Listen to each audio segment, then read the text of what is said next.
This was one of the crazier things I saw during CRNA school. It was a bronchospasm, but the circumstances were so weird, it was a little hard to identify, and it ended up being really hard to treat. We were taking care of a young teenager who had a C-spine injury. They were trying to stabilize the C-spine fracture. The patient was prone, meaning face down. Case started out smooth, no problems putting the breathing tube in, no problems flipping prone. But all of a sudden, we lost our volumes on the ventilator, meaning the ventilator had to work really hard to get adequate volumes into the lungs. He did have a history of asthma, so we gave some albuterol, listened to the lungs, and it wasn't getting better. In fact, it was getting worse. At this point, I was with the attending anesthesiologist. We were trying to troubleshoot it together. I got under the drapes and looked at the breathing tube, and it actually had kinked off even though we had a bite block in, meaning rolled up soft gauze in between the molars to prevent the tube from getting bent or bit on. Repositioned the bite block, unbend the tube, made sure we could pass a suction catheter through it nice and smooth.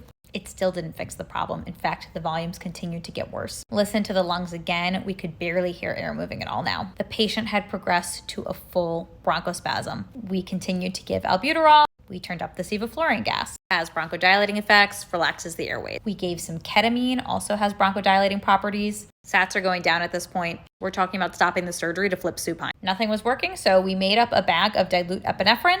You take the 1 milligram vial, put it in a 100 ml bag that diluted it out to 10 micrograms per ml and gave 10 mics at a time until the bronchospasm broke. It was such a scary bronchospasm because we couldn't figure out if it was really a bronchospasm or an issue with the endotracheal tube, and with the patient in the prone position face down, it would have been really difficult to fix the tube. So being distracted by the endotracheal tube while the bronchospasm was worsening, that made it a very confusing and scary scenario, but the patient did great. This is one example of how these types of emergencies are not always straightforward, and they can be really scary. That's why I liked the video by ICU Doc. In order to address these situations safely and quickly, it often requires really great teamwork.